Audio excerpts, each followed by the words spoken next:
So be honest with me here. Is there someone in your life that is nearly impossible to shop for, whether it's for the holidays, birthdays, anniversaries, whatever? Well, if they grew up in the 90s and early 2000s, I may have the answer to your problem there. I recently had the opportunity to interview Deniz, who is the owner and curator of Magic Unique Treasures, the one-stop nostalgic collector's shop. It's catered to kids who grew up in the 90s and 2000s. And I got to tell you, there's a ton of products on there that are straight out of the 90s and the early 2000s. And quite frankly, Deniz is just a lovely person. We had a great conversation, and she had a chance to tell me about how she got her shop started, how it's been going so far these last few years, and how it went from being essentially a used bookshop all the way to a worldwide trending nostalgic experience on the likes of TikTok, YouTube, and Facebook. And maybe you found this podcast because you've already bought from Deniz. Maybe you are a customer of Magic Unique Treasures, and this is a great opportunity for you to get to know the person behind the shop. So give it a listen. A fantastic episode to kick off the holiday season on Generation S. What is it? It's time to go back.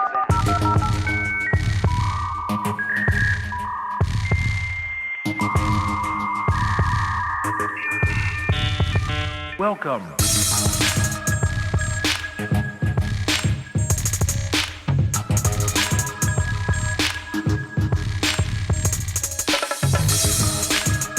Hey, welcome back to another episode of Generation S. It's a podcast about growing up in the 90s and early 2000s. I'm Dan Kemp, and normally we have a pretty specific topic that we cover on the show.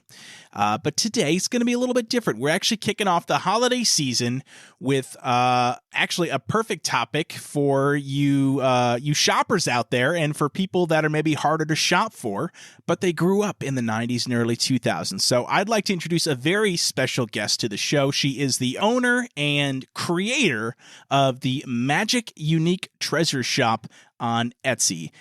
Deniz, welcome to the show. Thank you so much for having me. I am so excited to be here. Yes. Oh my God. So thrilled. So we've actually been talking for a couple of months now about wanting to get you on the show, because I tell you what, I found your shop. I was just searching for some cool 90s merchandise on Etsy, and I came across Magic Unique Treasures, and I thought, okay, well, this site is awesome. There is so much cool stuff here. So Deniz, real quick, for our listeners to the podcast, give a quick kind of elevator pitch. What is Magic Unique Treasures all about? It is a collector's gift shop. It's everything nostalgic from the 90s and 2000s and a little bit of 80s. Okay. So there's a whole bunch of stuff that I have up there for sale. Yeah. And trust me, there's a lot. There's quite a bit, and it spans all different brands and genres, and we're going to get into that, believe me. But first off, I do want to make listeners aware you are, in fact, part of Generation S, right? You grew up in the 90s and the early 2000s, so you are of our kith and kin, if you will. So just curious. So, I mean, you're a kid of the 90s and 2000s. What kind of stuff did you like growing up? Were you, were you into books, movies, game? Like, what did you like to do? Lots of books. Okay. I was addicted to Babysitter's Club, Goosebumps, Fear Street, Nancy Drew, some Nice. Sweet Valley High. I missed out on the Twins and the Kids. I got in too late. But the Bobbsey Twins and yeah. Yeah. A lot of those books. Hardy Boys. I read some of those. I love the Hardy Boys. Yep. Yes. A lot of just back then we didn't really have, technology like we do today. So a lot of it was, reading and writing and drawing and singing and just trying to keep yourself busy. And yeah. So you're in good company then, because I think pretty much anyone that grew up when we did, that was pretty much our childhood, right? It was books. It was now TV too, right? We watched a lot of TV, obviously, when we, but we also played outside a lot more, I think. If the antenna worked. Right. If the antenna worked and you could get more than, 2 channels in static, then maybe you were watching Fox Kids or something. Who knows? Well, very cool. So, Magic Unique Treasures. First off, how did you get the name Magic Unique Treasures? So my daughter and I came up with it. So I was called a unicorn at one of my last jobs by my boss. She's called me, magical unicorn. So my daughter and I came up with the name. We kind of bounced ideas back and forth, and she was like, Magic Unique Treasures. And I was like, okay. So there it is. Yep. And she went off for about an hour and created the colors and the logo and came back and was like, look. And I was like, oh my gosh, this is perfect. So you started a family business essentially. I did. So how did this, you've been going for a couple of years now. How did this whole shop even get started? Started almost 2.5 years ago. It was 2020, about February or March. My sister sent me a link to the Babysitters Club. Netflix series was about to come out. So I was so excited. And I told my daughter about it, and she was like, well, I want to read the books before the series comes out.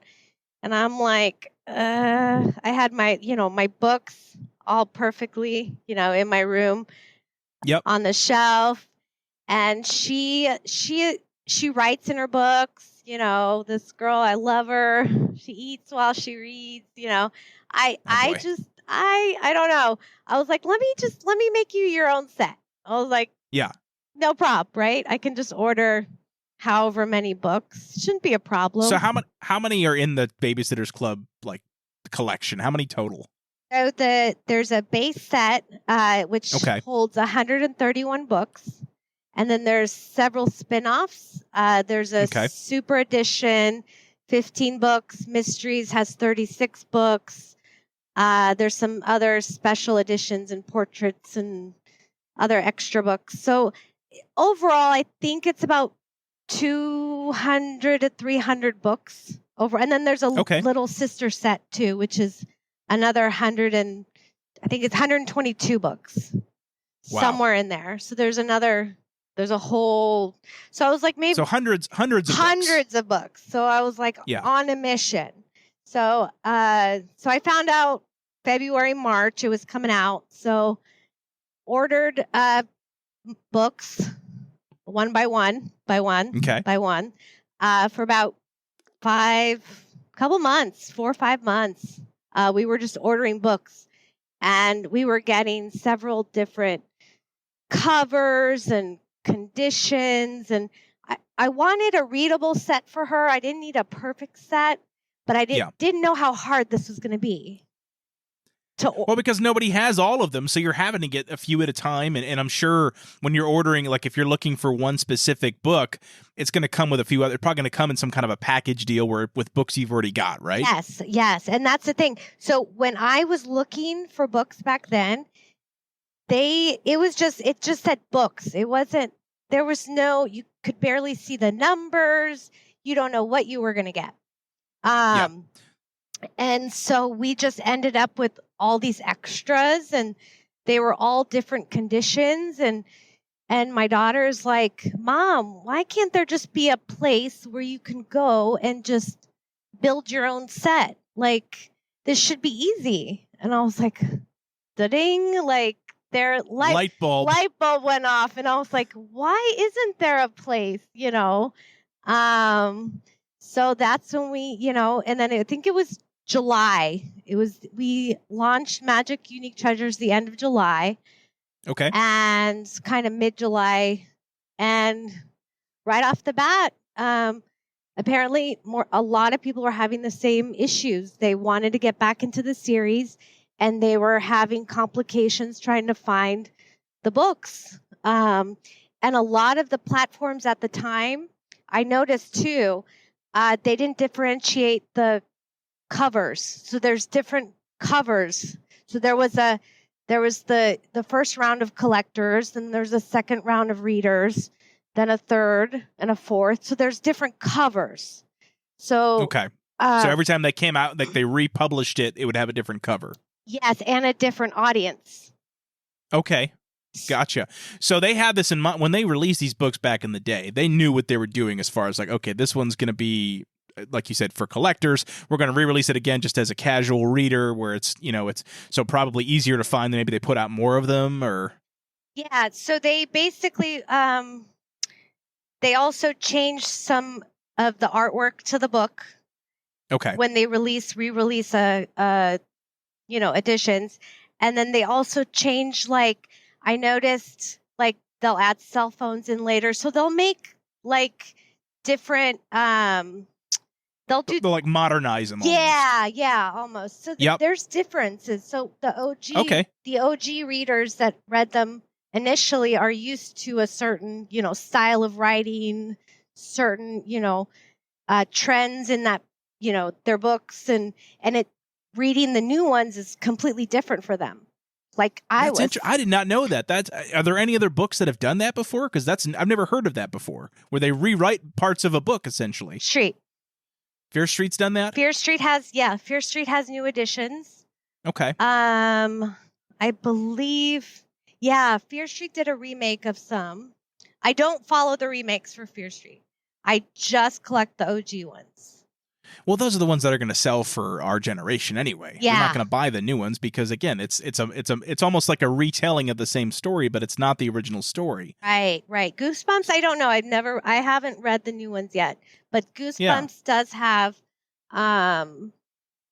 couple different covers. I want to say, yes. Yeah, they have at least 3 I know of. Yeah, well, and beautiful covers too. As I always, in our previous episode about Goosebumps, I think I talked about just the artwork because it was beautiful. Even the re-releases was always very well done. So I've always loved the artwork on Goosebumps there. So, but anyway, so you got these books. You now have decided, okay, I need to open up a shop to sell these excess books, right? But I mean, at that point, you're just selling books. So how does that kind of snowball into what becomes Magic Unique Treasures as a whole? When we created the shop, one of the biggest difficulties was finding books that were intact almost. I don't want to say it.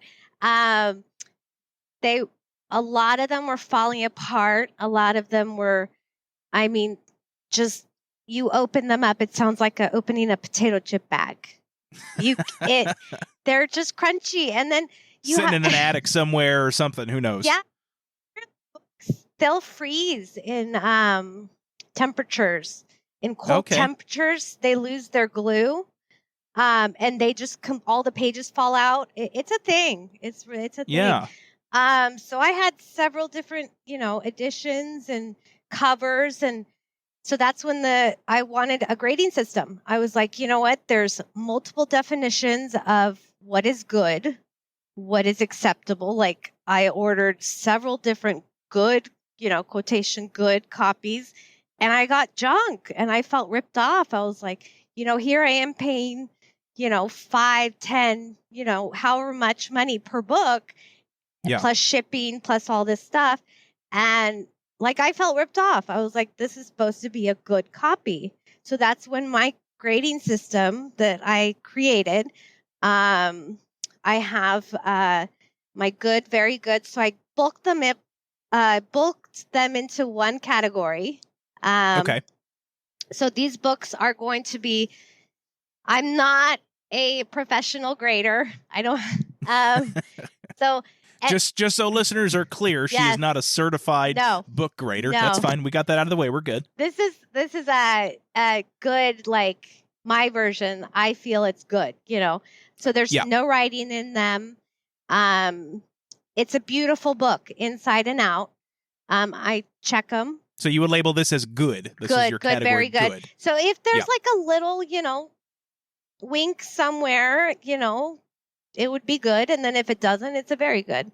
So then my next category is my acceptable fare. That is a majority of my books are going to be my grade acceptable fare, which is a nice book.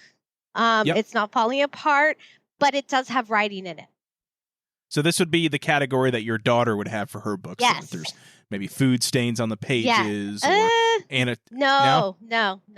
Okay. No big flaws. Okay. No big flaws. So still very presentable. Maybe that's got like a To Stacy Love Grandma on the inside cover or something. Yes. Yeah. Gotcha. Or okay. a little bit of color. Okay. So they so age is color. So they have the books get a little yellow from time. So they basically they're how much life is left in them. If I feel like there's readable life, shelf life, it's acceptable fare. And then finally there's my worn. I start calling it rough first. Kind of a negative connotation. Yeah, there, and then I didn't like it. So then, eventually, like a year later, I was like, I like worn a little bit because they're nice roughs, Yeah. So you could almost call it like well loved, right? Because it was a book that was loved. yes. But no, I don't sell really, really well loved books. Right. They're nicely loved books. But they're still readable. They're readable. They're intact. They're still nice. They're not perfect, but they do have obvious flaws on the outside, inside, something that I don't feel comfortable rating an acceptable fare. Sure. That's fair. All right. So you've categorized these books. You've listed them as such. At this point, how long was it just Babysitter's Club before you decided to start looking into other brands or like you call them intellectual properties, whatever. So stuff outside of Babysitter's Club. How long before that happened? So I did just Babysitter's Club for about almost a year. Okay.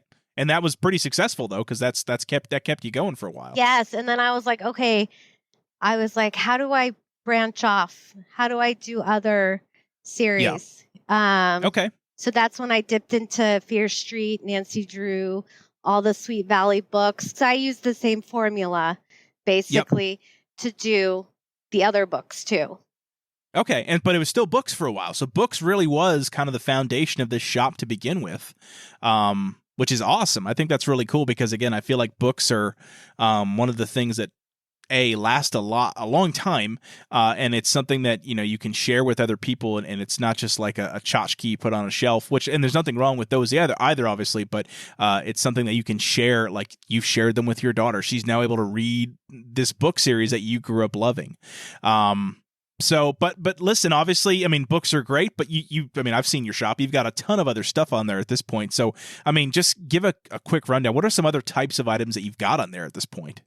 So it just evolved. It evolved into other, toys and trading cards and buttons and keychains and stickers and all sorts of stuff. And then now it's mystery boxes.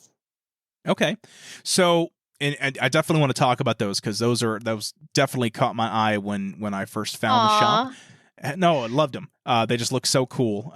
But so before we get into those, I did have so we talked about this being like 90s nostalgia. Obviously, the whole point of this podcast is for people who grew up in the 90s and 2000s. But you did mention that you are starting to dabble in other decades as well, so that you're kind of, broadening your audience a little bit. So other than the 90s, where else have you started focusing? So when I, launched my 90s box about 6 months ago, I just kept getting messages for 80s boxes, Y2K boxes, all sorts of boxes. So I was like, okay, let's do it. So I premiered an 80s box, and it's really popular. It has a light bright, bunch of, a DVD, trading cards, toys, all sorts of gadgets, but it's a mixture. There's candy in there. It's basically a curation of some 80s stuff mixed in with today. So it's a mixed box. And I just launched a month ago I think it was like 3 weeks ago. It's a design your own 80s box, so they can actually pick their categories, because nice. lot of people were asking me, can you make make it your own 80s box like I have my 90s boxes? Yeah. So I was like, okay, let's do this. So yeah, no, that's amazing. And I think that's going to keep snowballing. You'll get people maybe saying, well, what about the 70? You know, obviously there's going to be a certain point where like you can't really find stuff for it. Like if you're going to find stuff for a 1950s box, good luck. You're going to have to go to like an antique store or something. Yeah. But, oh yeah. But like the 70s might be doable. And of course, you mentioned Y2K, the 2000s. That's huge. So, but listen, I mean, you've got all these different boxes here. Just to kind of give, the layout of like what can a customer buy when it comes to these different size boxes? What are we working with here? So it all started with one box. Okay. It was like a one size fits all. From that box, it blossomed into 4 different sizes, because I know some people wanted more stuff, some people wanted less stuff. So that's when I broke it up into 4 sizes. There's a large, a medium, there's a small, it's a mini small, and then there's a sampler. Okay. And then on top of that, people are also requesting themed boxes. So they were asking, that's right, like the 90s themes, like you were mentioning. Yeah, so like somebody wanted an NSYNC box, and I was like, okay, let me try this out. So I put it together, took a picture of it, and I was like, okay, I can make one. And then I did a NSYNC, Backstreet Boys, Spice Girls, Britney Spears. I did a Buffy one. Oh, nice. Okay. I've been asked a lot of people have asked me for Snoopy. Oh, like Charlie Brown. Yeah. I'm still. Was that really a thing in the 90s though? I think it was like maybe. But I've just got so many requests for it. So I mean, yeah, I could make one. Just it's that's interesting. It's so random. I mean, I guess I don't know. It's boxes where I think I can make one. Yeah, but that's like good luck getting repeatable merchandise for. Yeah, it's like hard to find stuff. So what do you do? Well, I was going to ask you. So what do you do when you get requests for something that you really haven't gone out and procured items for it? Do you just tell them like, look, I don't have that? Or do you say, hey, it might take a little longer. Let me try to find something for you. Like, how do you handle those requests? So I have a list of like all the stuff I have, like categories, so they can choose. So for each box, I ask them, for this one, I need 4, 6, and then they throw in some different requests. And I, for the most part, I've been able to fill a lot of them. There's some, like if it's a box, like, oh my gosh, I can't do this. I'll just, message them and say, I'm sorry, I can't, and I'll cancel the order. Yeah. Because I don't. Well, and we don't want that to happen. No, do they come back to you and say, okay, let's try something else instead, though, or will they pick out other things in the box? I'll message them. I have a lot of clients. They're amazing. I literally have the most amazing clients in the world. They're so just appreciative and so nice and fun to talk to and easy to work with, quick communicators. I'm like, okay, if I don't hear back, I'll do it tomorrow. And then 5 minutes later, I'll get a message. I'm like, oh, okay. Yeah. I can do it. So well, and I think this is a good point to say this because I didn't write this down, but it's something I wanted to mention. Is this is all you, right? I mean, I'm looking at you. We're talking right now. I'm seeing your workspace, and it looks like a lot of fun. But we've talked about how you've spent, I mean, before we started recording, you're going on 2 hours of sleep a night for the last week because you've got so many orders coming in, and it's all you. And this is something that I want my listeners to know, but also if your customers are listening, first off, welcome to the show. But like, this is Deniz. This is her gig. She is packaging these up, and she's curating these items, and she is sending them out to you herself. I mean, I know you told me when we talked, because we're preparing for the show, you told me about how like you're going to the post office like 3 times a day, right? Or is it 2 or I can't remember. It's a lot. Like, and it's all you. It's not like you've got some warehouse somewhere that's packaging this stuff up and you're giving them a call. Like, this is stuff that's sitting in your storage spaces that you are finding for people. So, I mean, I'm sorry. I know, like, I just want people to know, like, you're working your butt off for this. I am. It's a lot. It's a lot. I do everything from the photography, the list. Like, one listing can take a day to take the picture, write the description, do everything. I do. I'm the customer service person. If there's a shipping question, I build sets for people. I get requests multiple times a week asking for custom sets. Can I get this book, 10 different books? Do I have them? I'll take a picture for them, quote them. I package the orders all by myself. My husband actually helped me when I first started out. He's the one that actually implemented the gift side of this. Oh, really? His grandma had him, paid him to wrap all of her Christmas presents. So every year he would wrap, tons of grandchildren's presents for her and get paid for it. So when, I got my first couple orders, I just had some tissue paper, and some ribbon, or he kind of just put it all together. And I was like, okay, so I kind of worked off that, and then I started adding, candies and stickers and trading. My packages are like magical. So I want it to be like a experience. Like, you're not just ordering a book from someone, you're ordering like the experience. Like, well, it's the whole, I mean, we're in a culture, you call it like the unboxing culture, right? Whether you're, you people will want, and it blows my mind. Like, people will get millions of subscribers just to open stuff up on camera. Yes. Like, it blows my mind. But the whole idea of, like, especially when you don't know what's inside, whether you're recording yourself doing it or not, you're still going to get that really cool feeling. And so I think you hit the nail on the head there, it's more than just the stuff inside. It's the feeling you're going to get when you kind of comb through it and see that it's beautifully put together. Yeah. It's almost, it's like flower arrangements, right? But it's stuff, it's an art form. It is. And it's still developing. It's still, I'm just beginning. Like, this is amazing. Just already to this point, after such short time, is just crazy. And my husband's actually, he's a sports collector. So he watches those, it's those packs that they open up, and they're looking for the rare hologram card or the autograph card. Oh, he watches those. He works for the video game industry. So he's a big gamer. So a lot of my Nintendo collectibles I send out are from his personal collection. So he collected all the Nintendo powers. And big gamer, just a big gamer. Loves sports, loves history. And his dad's a collector.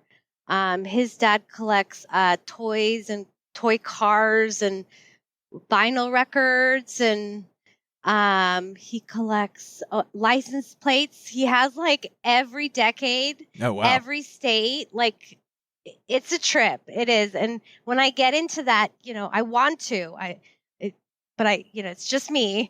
But I do want to touch on his era. Baby steps. Yeah, because he has so much stuff that I could, Toyland. Like, it's Hot Wheels. He's a big Hot Wheels collector. So I definitely. Well, and I was going to say, at least you've got somebody in the family then that appreciates that you've got all this stuff in the house, because they're collectors. They get it, and they let me ask you, how often do you see them kind of poking through what you've got, like, to sell? Like, do they kind of look through and go, oh, that's really cool, or oh, I remember that. Maybe your husband more so because it was from our time period. Beginning, I think both of them were definitely, now they know everything I have. So now, okay, yeah. But I'm also a huge collector. I've been collecting since I could remember. I started, I think my first thing was Barbies. Okay, of course. And then Legos. I have literally every Lego set, architecture, Disney. Oh, wow. I'm a huge Disney fan, huge Disney collector. Do you do like the Marvel ones too then, like the superhero sets and everything, or? Superheroes. I wish I were. Yeah. But I'm more on the Disney side. I'm not a action figure. Interesting, but not my passion. Well, I mean, I hate to say it, and again, not to like enforce genders, but like it was kind of a boy thing, right? I mean, especially back then, that was really. I didn't know any girls that played with superhero action figures, and I'm not saying there weren't. Obviously, I just none of all my friends were boys, and I didn't really know any girl. Like if we were to, for example, if we were at school recess, if we played Power Rangers, could maybe get one girl to play with us. Of course, she was the Pink Ranger, right? That's just maybe the Yellow Ranger, right? But, it wasn't as big of a deal. For girls that I saw to play with that stuff. And if you're listening to this and you did, that's great, man. You're awesome. But I didn't have any of my friends that did that were girls. So I totally get that. Well, let me ask you. Oh, go ahead. I'm sorry. Oh yeah. It's just Buffy collectibles. And I worked at a sporting store, I think, in my high school years. And I remember, they always had these cool figures come out of just different sports characters. And I always grabbed one or two every paycheck. And I don't know, for some reason, Is that like those starting lineup figures, like the little statue ones? Yes. My brother collected those, and he would keep them on his shelf. And my parents, so it's funny, I've never actually shared this on the podcast, but my parents actually owned a sports collectibles store for a few years. They started selling on eBay back in like the late 90s, and it was all like baseball cards. Like my dad had a baseball card collection, and honestly, I guess it's kind of similar to your story where they would start just going out and buying lots of baseball cards, sometimes open, but a lot of times like unopened boxes, and they would just sell unopened packs of like the Tops, the Fleer, I think that was the other brand of card. I forget. I mean, they did it all, but it was all over our house, right? But that was literally how, my mom, she didn't work out of the house, and so she was a homemaker, and so for a while did stuff like babysitting, but then eventually got into eBay, and that was basically her full-time job. To this day, I might add, they still do that. Like my father's retired, and they still will go out. It's not just baseball cards, but they'll go out and find things, and they'll sell them, and there's a market for it. So I mean, I believe you when you say that you are bogged down with orders for bogged down with orders for weeks, because there is a market for all this stuff. And I think if you mix the gift, part of it with the collector shop, it just fits, for the holidays.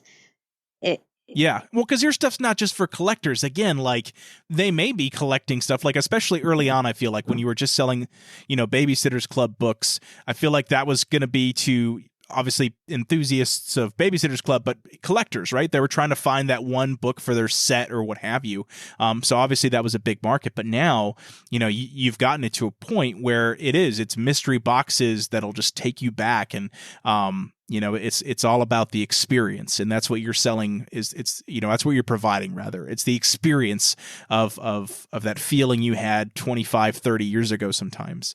Well, let me ask you, so, we've talked about a few of the brands that you have, do you have any other brands on the horizon that you're trying to start adding and actually putting out on the shop at this point that you haven't added yet?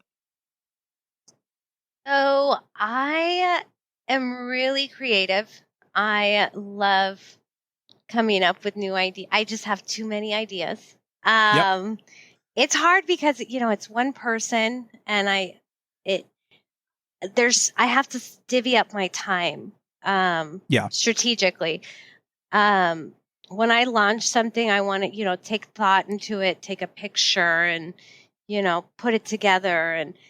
And, so the things I want to focus on is basically coming up. I want to do more like themed boxes. I know a lot of employers are doing I'm getting a lot of orders for employee anniversary boxes. Really? Yeah. And it's cute So because you got the commercial market here, man. You got businesses coming after you for stuff now. That's great. yes, and I love it because I'll do, the custom, the card, and I'll make it really nice for them. It looks really professional. Yeah.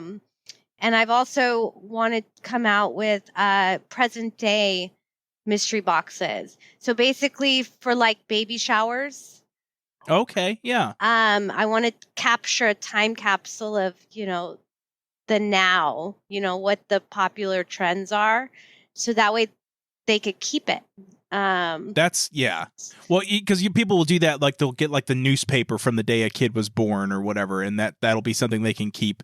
But no, I think that's great. I mean, I guess I don't know what you call it, but it's a time capsule. It's a starter set for a time capsule for when somebody was born. I haven't seen anything there. If there is, I don't know yet. No, it's very unique. And well, listen, this is your idea. So if anyone else tries to copy it, listen, we're gonna have something to say here, right? Because it is. Well, and how often have you read articles of like, look up what was popular when you were born, what was the number one song, what was the top grossing movie of that year or whatever, you know what I mean? So the fact that you can put that into a box, that's amazing. That's really cool.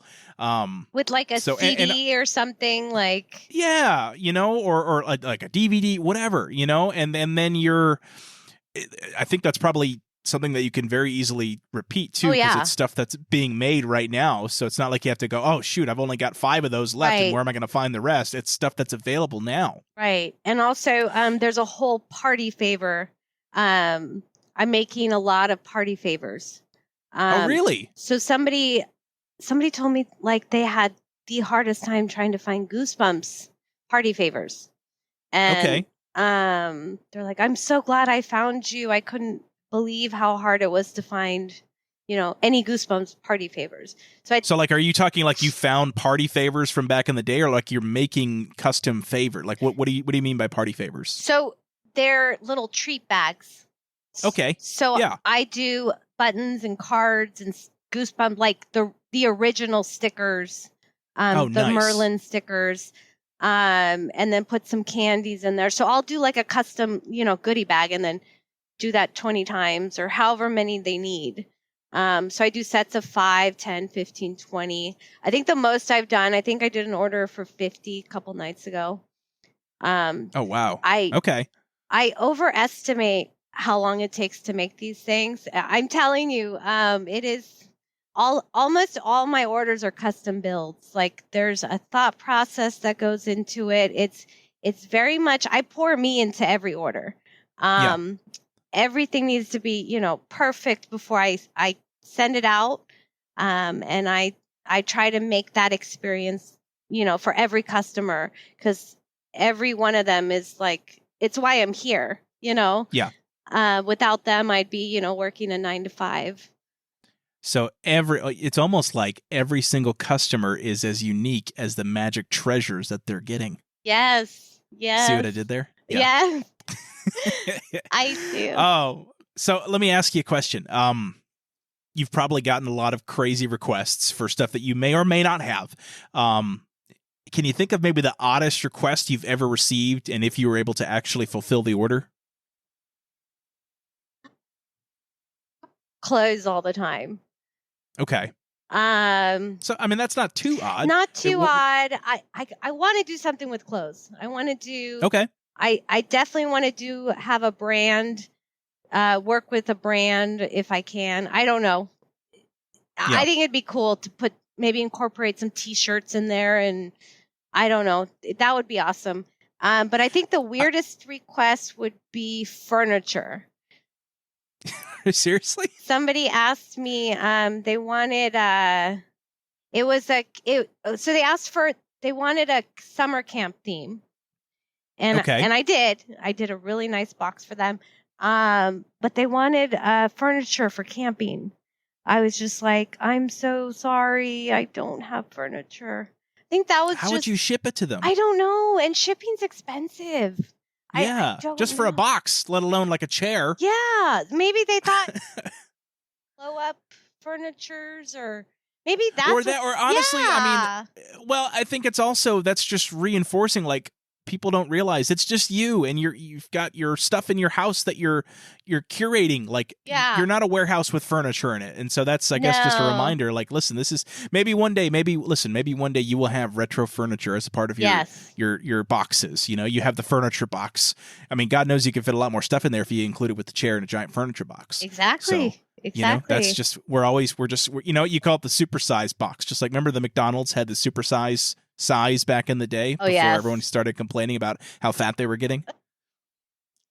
You just have you have the supersized treasure box. Oh my gosh. Oh, I should do a supersized box. Oh, that'd be fun. Oh my God. Ooh, you know what? A McDonald's box. Yes, I was just gonna say a supersized McDonald's box. Boom. Oh, I could you know what? I could do a McDonald's box. Business idea. Yes. Yeah, there it is. I'm on it. Speaking of themed boxes, I did have a request for you. So, and I know you're busy right now, so this is certainly not something you have to do right now. But what are your thoughts on working with me to put together a Generation S mystery box? That'd be fun. You know, I'm thinking we could just get some stuff from the previous episodes we've put out on the podcast, and you know, a lot of the stuff that I've talked about, you have items for because, you know, I've seen them on the shop. We could totally put together some kind of a mystery box. What do you say? Let's put a pin in that. Maybe something we can premiere in a few weeks' time. Maybe after the holidays kind of settle down, we start talking seriously about getting that out there for people to see. What do you think? I'm so ready. I love putting out new things. Let's do it. All right, cool.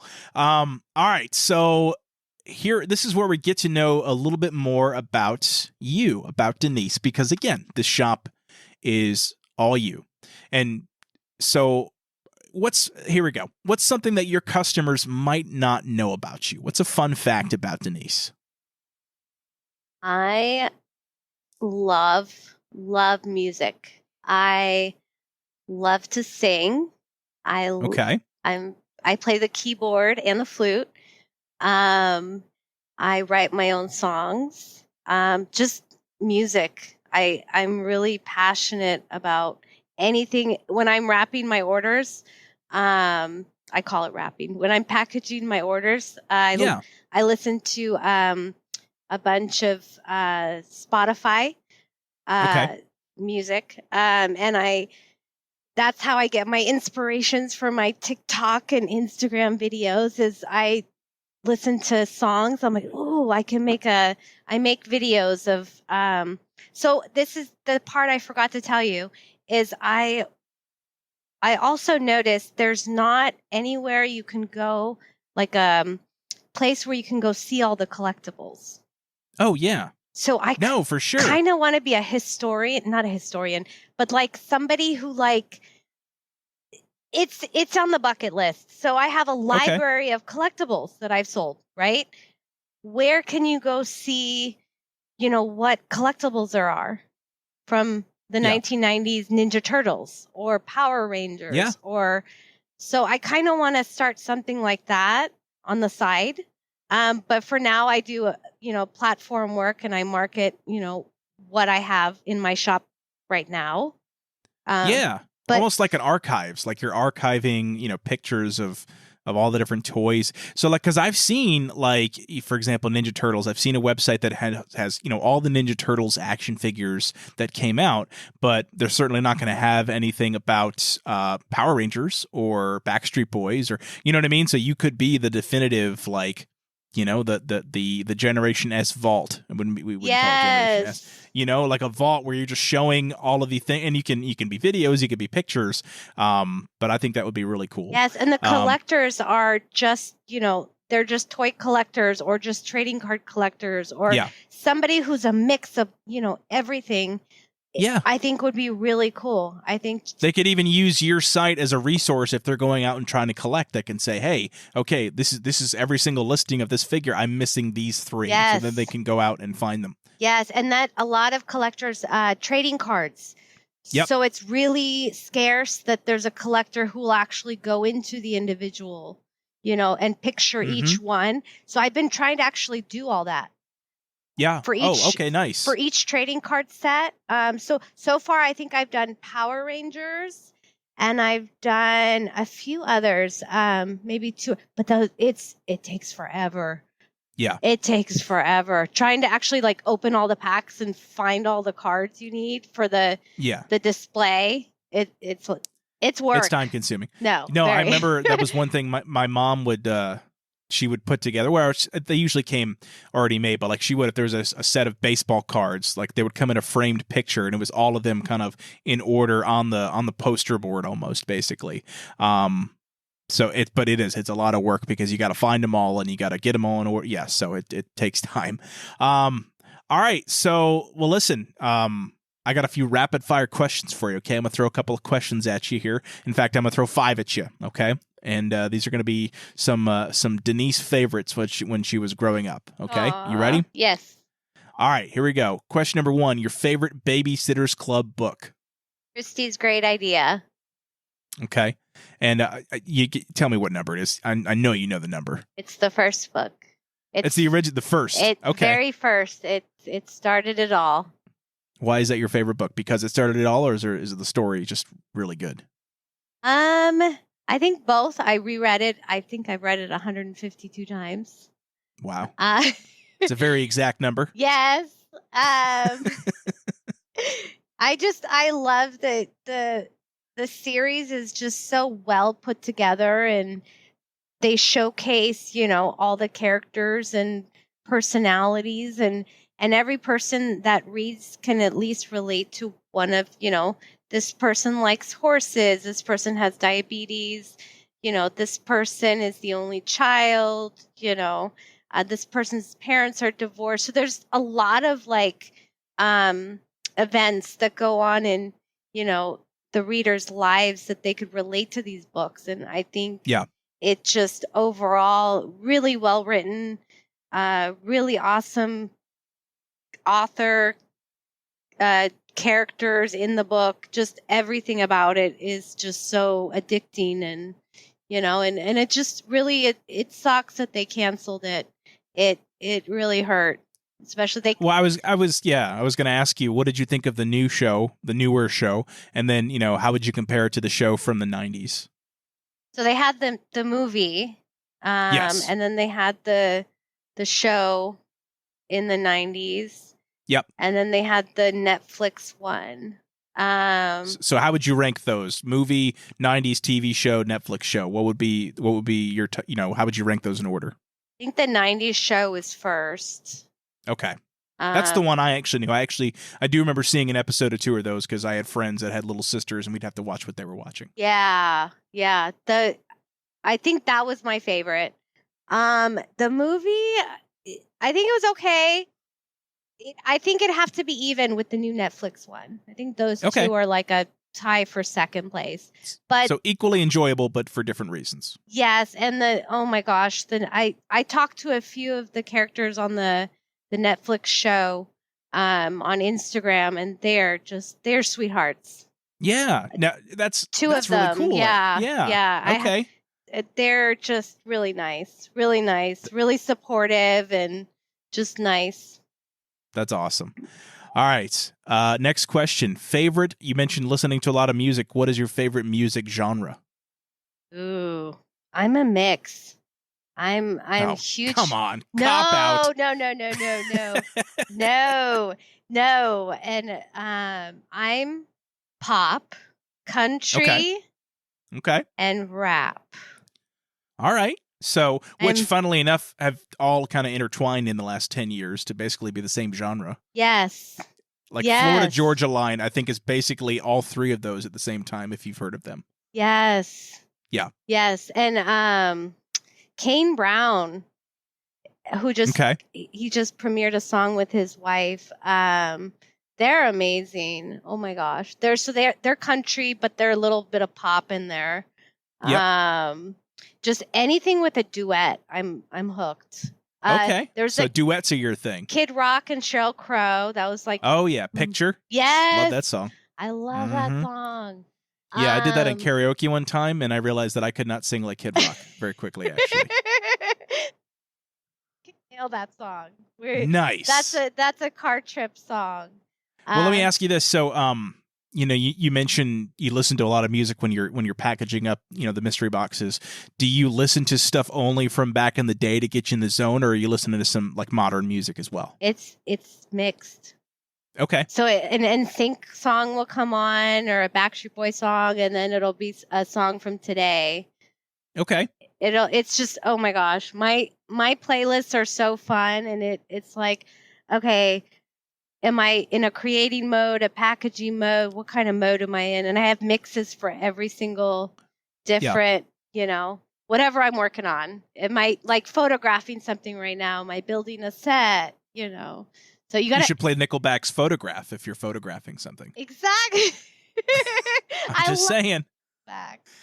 Listen, I think I've said this on several episodes previously. I am unabashedly a fan of Nickelback. So Chad Kroger, if you're listening to this, I'm sure you're not, but if you were, I'm a huge fan of your music. I never not liked Nickelback. When I used to work on the radio, I used to be a radio DJ back in the day, and it was when Nickelback was really, really hot. This was like mid-2000s, and I swear to you, every single hour would play a Nickelback song. It's just what was in rotation at the time, and I tell you what, man, if I didn't just rock out and crank it up in the studio, because I love Nickelback. It was the first concert I've ever been to was Nickelback. Aww. And it was amazing. So anyway, I appreciate that, because Nickelback is dope. All right, so question number 3. What is your favorite 90s or 2000s, like childhood, junk food? Sour Punch straws. Ooh, good one. What flavor? Any particular flavor? Red. And red is a flavor, by the way, folks. Strawberry.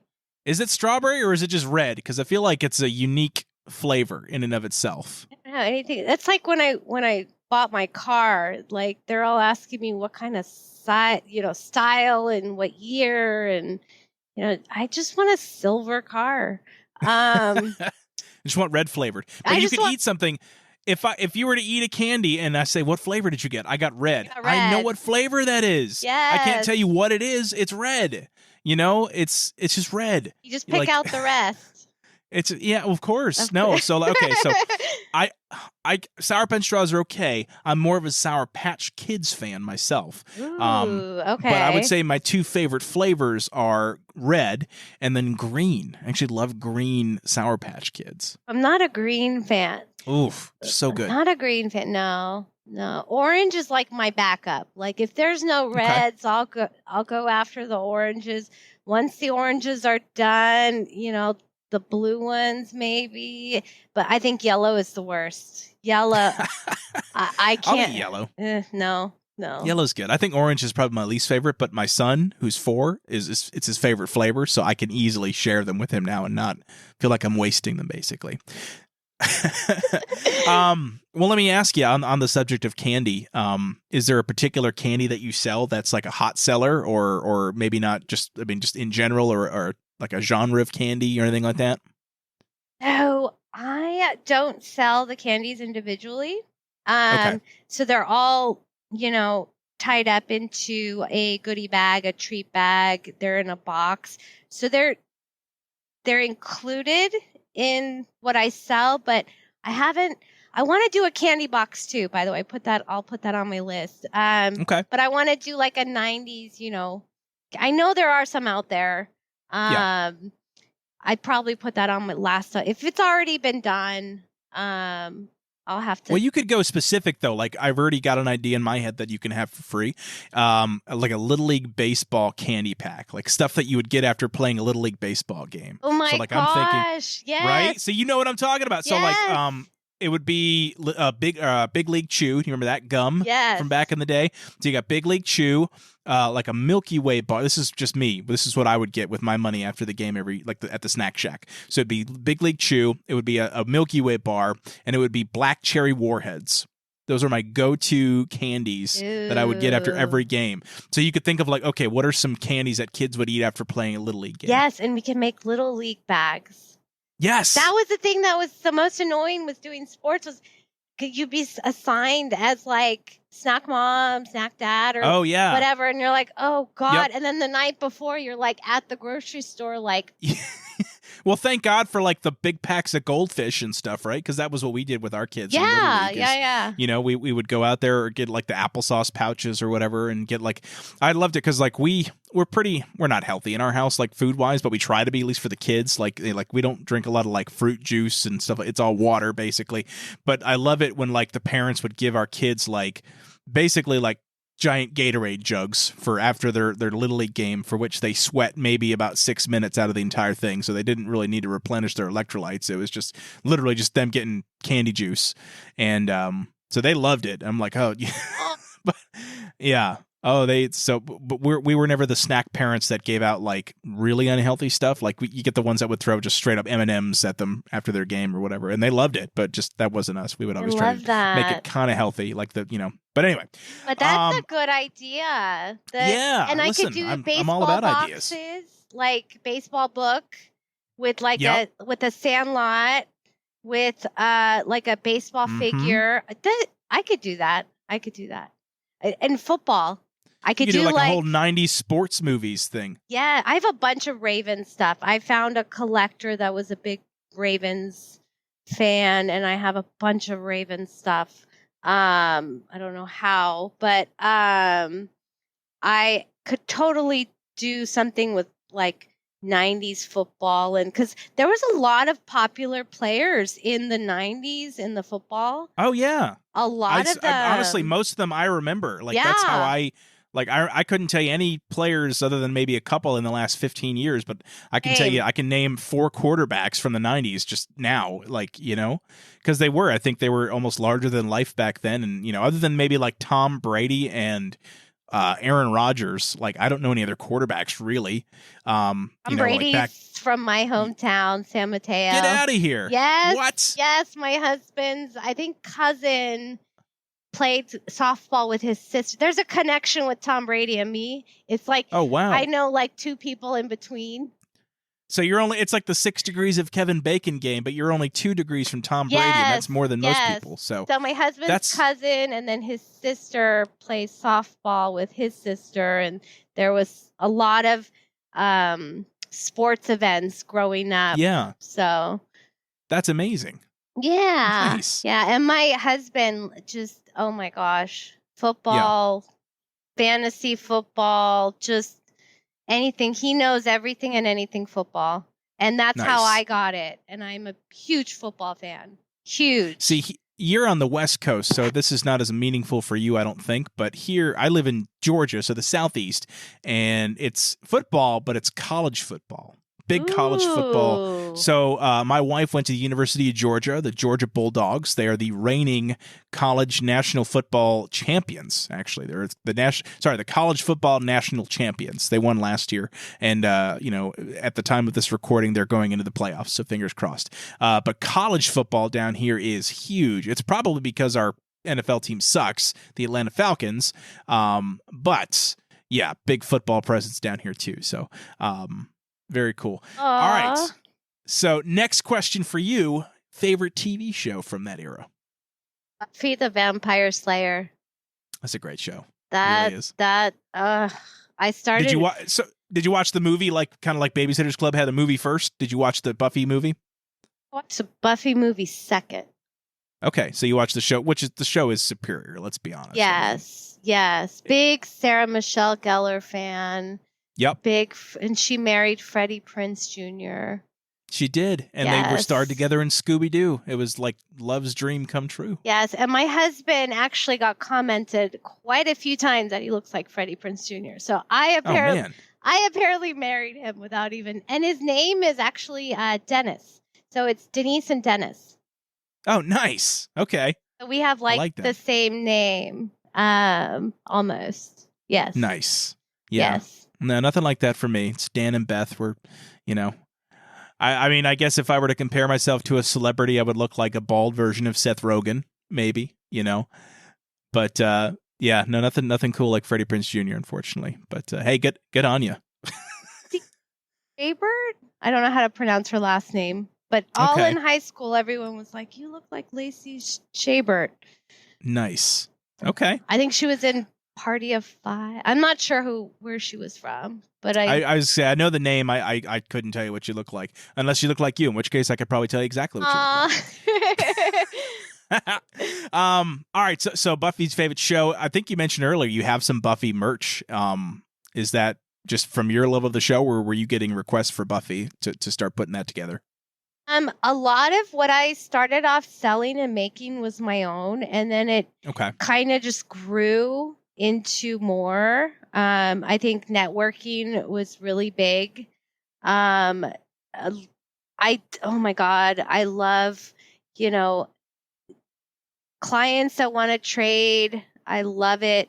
I did it earlier on. I got a bunch of cool stuff. Just meeting new people, and I'm just getting like all these requests. Like I have, all this Backstreet Boys memorabilia. I have all this New Kids stuff, and I'm kind of like looking at it because all I get is a picture of a tote, and I'm like, okay, yeah. So I'm like, okay, so once I get it, then I can actually unravel and see, what's in there, and how I can make a box from it. And so it's just a really cool process. I mean, if I could make a TV show of my life, I totally would. It would be it would be a bestseller because I don't know. I think it's just amazing how it all gets put together, and just honestly, one person doing what I've done. Imagine what 10 people, 100 people could have done. Sure. It's crazy. I still think it's a dream. I don't think this is real. Well, let me ask you, because you mentioned this, and then earlier with your husband's stuff as well. So some of this you said is coming from your personal collection. Yes. How does that feel? I mean, this is stuff that's been in your life for a number of years, and you're parting away. Obviously, it's going to a good place, but how do you feel about that? I mean, is that hard to do for you sometimes? I think there's some things that oh my gosh, I will never let go. And then there's some things like, oh, I have 2 or 3 of those, or that one's an extra. I've already got the complete set, If it's something I'm, there's things that I would never put. No. Yeah. But there's things that I can, genuinely let go, and I can be like, okay. And it's just cool because like, I'm putting something that's part of me. Everyone that orders from me gets, something I've put together, and I've, some of it was from my childhood. Some of it was from my husband's childhood. It's just really cool. It's a really cool feeling. It's the feeling you had, with it is the feeling that you're giving to other people as they're getting these boxes. So, all right, here we go. Last question. And this one actually shocked me because I didn't think I'd be able to ask you this, but what was your favorite video game growing up? I started Super Nintendo. Okay. Super Nintendo. I was big into Super Mario. I played a little Zelda. Okay. But I think my favorite was Super Mario. Okay. And then since my husband works in the video game industry, we actually played a lot of PS2 and PS3 together, before kids. Oh, yeah, when you had time. I don't know if you remember the game. It's called SOCOM.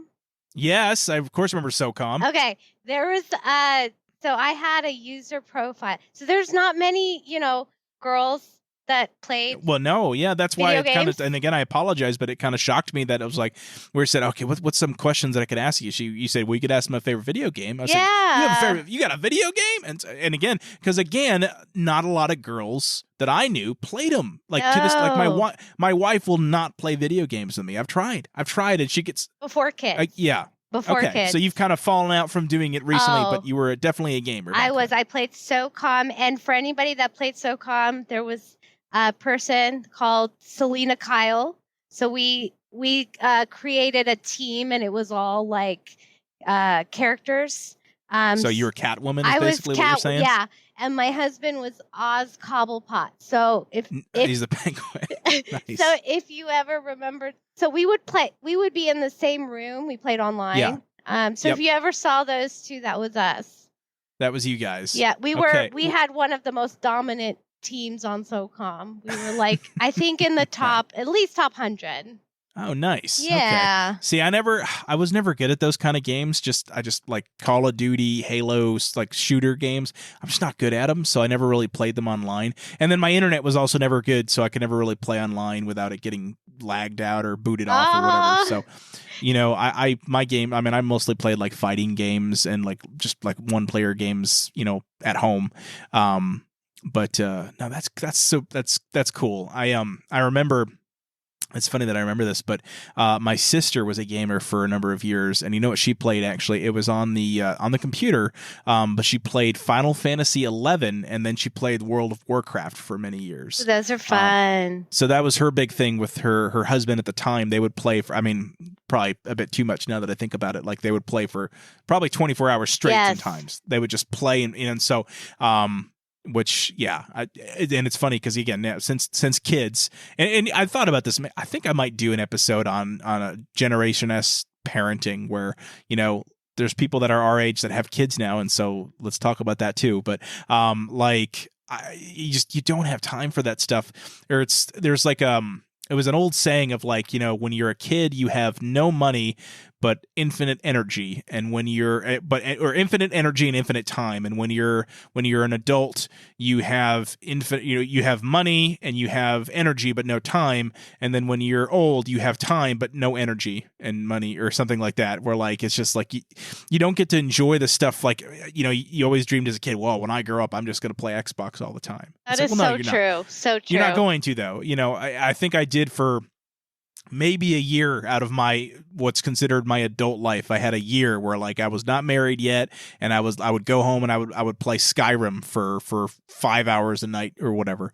But now forget it. Like if I'm getting 2 or 3 hours of gaming in a week, that's a lot. And most of the time it's playing with my kids, which is actually a lot of fun. So my kids are old enough now to play with me, so we will play together. But I'm not able to play like, you know, mature rated games because for obvious reasons, you know, they're young, and so I can't play with them yet. But once they get older, who knows? Do you play games with your kids? Did they play video games or no? We have, oh my gosh, we have a whole like collection of games. I think we started doing more of the PS4 interactive games. There's a cooking game we do, so all four of us will play that. And then we have a couple other games we play. We play Monopoly, of course. Mm-hmm. My daughter, so she's, you know, part creator of Magic Unique Treasures. Yeah. She actually just had a birthday, and she requested for Christmas I've never seen it before. It's really cool. It's a get to know your family game. So it has, as a board game, or no? It's like questions. So it's like we're gonna try it out. But she literally is the cutest thing. She was like, "Mom, like I don't want anything for my birthday." So she had the whole family donate anything we were gonna spend on her birthday to the animal shelters and homeless shelters. So that's amazing. I know. She's amazing. She's an amazing little girl. She's so just very talented and smart and funny and creative. And I promised her we would launch she wants to do kid mystery boxes. So like, oh, that would be really cool. Yeah. So like fidget spinners and like, you know, Play-Doh or, you know, whatever slime. Slime. Yes. Yep. So we have all the part. I just don't have the manpower. Well, listen, put her to work, man. Like, come on. You know, she's older now. She can help out with the family business. She could create it, but then I have to, you know, run the operation side. Listen, when you teach her to use Excel and you know, maybe just how to, you know, process payments, she's good to go. It's fine. Right? No, poor thing. Oh my God. Just teach her TurboTax for the end of the year. It should be fine. It's good. Oh man. Well, listen, Deniz, before we wrap up here, we've talked about your store this entire time, but just so listeners are very clear on where they can go to find you, let's kind of run down. So where can people find you online right now? If you go, my main shop is Etsy. So if you go to my Instagram or my TikTok, there's a link that'll take you directly to my store. Okay. Also, what's your Instagram handle so people know that too? Magic Unique Treasures. Okay. Just one word. Easy enough. And then they can always Google me. All my stores, if you type in Magic Unique Treasures, all my stores will pop up. I do mainly Etsy, but I also have an eBay that is small. And then I also have my own website it's getting there. It's growing. I built it last December, I think. Okay. I'm not really tech savvy, but I think I did okay for a noob. But either one of those, Etsy will have almost all my stuff on it. eBay I have some, different things on there, but for the most part, similar. Okay. And my website. So three stores. And then on social, you mentioned Instagram. So TikTok, is that the same handle, Magic Unique Treasures? Yes, but I think I forgot the S or something. I don't remember. Okay. I'll tell you what, when this episode airs, if you send me your handles, I'll make sure they get into the description of the episode so that people can just connect with you on there. Okay. And same thing with Facebook, right? They just search Magic Unique Treasures and you should pop up? Yes. Perfect. Yes. And I think, I have a Facebook store too. Oh, okay. And is that going to be separate? Okay. It is, but there's not much stuff on there. And honestly, it's so hard to, have 4 different stores. I think I'm trying to grow slowly, but, Yeah. It is. I'm trying to do one thing at a time. Yep. So at this point, if you're getting orders, the easiest 2 places are probably going to be Etsy or your new store that you're building out, your own website. Yeah, so it's more, the store I'm building out is more category friendly. The stuff Etsy I've noticed is a bit challenging for consumers. I think most of my work on Etsy is helping people find stuff in my store, sending them links. Etsy, I think, is generally a little tricky to use sometimes. So the website that I'm creating actually, categorizes stuff and, has all the pictures on one page. And it's evolving. I kind of want it to be my main store one day. Okay. But Etsy is my home right now. Yep. Okay. And I'm thankful for Etsy because I wouldn't be here if it wasn't for Etsy. No, it's one of those websites where there's so many different sellers out there. Now, unfortunately, you have to wade through a lot of like just cheap manufactured stuff from overseas. That's really just kind of lame. So when you do come across a page like yours where it's truly unique stuff that's, put together by a real person, it's a treasure. And again, I just totally threw a few keywords in there, but it's truly magically unique treasures. And so, Deniz, as we wrap up here, we mentioned at the start of the show that hopefully some of your customers are listening to this, and you've interacted with them through emails and chats, things like that. But this is a new way for you to interact with them. If there's one thing you could tell your customers right now with your own voice, what would it be? Thank you. Just thank you. I am just grateful to have this opportunity, and without all this interest in collecting it's basically what made me who I am. It gave me a purpose. Collecting was always my outlet. Singing, collecting. I'm here. I just want to make the most magical experience for you, and thank you for choosing me. There it is. Awesome. Well, guys, once again, it's Magic Unique Treasures. And you can find her on Etsy and on her own page and on eBay. And if you've got someone in your life that is just impossible to shop for, but they grew up during a time period where a lot of this stuff would be really relevant to them, I guarantee you, if you go on there, you will find something for that person, whether it's a small sampler box or maybe one of the larger mystery boxes, and you can throw in everything under the sun in there. It's all there, and it's really cool. And I've seen the website. I've showed it to people, and I will scroll down the left side of the page, like, look at all the stuff she's got. Just look at this. Actually, my wife is a huge fan of Lisa Frank, and I saw you had a Lisa Frank section, and so I was showing her some of the keychains and stuff you had on there because she's like a huge fan of Lisa Frank, and so it's really cool, and you're adding stuff every day, and so honestly, just thank you so much for coming on here. This was kind of a unique episode where, we didn't have a specific topic we talked about, but we talked about something that I think is going to be very relevant for people that grew up during the 90s and 2000s in general. You're providing experiences to take them back to simpler times. And so thank you so much, Deniz, for coming on the show today. Aw, thank you for having me. Thank you so much. This has been the most amazing opportunity. So I guess I'll ask you, would you come back on the show? And if so, what would you want to talk about?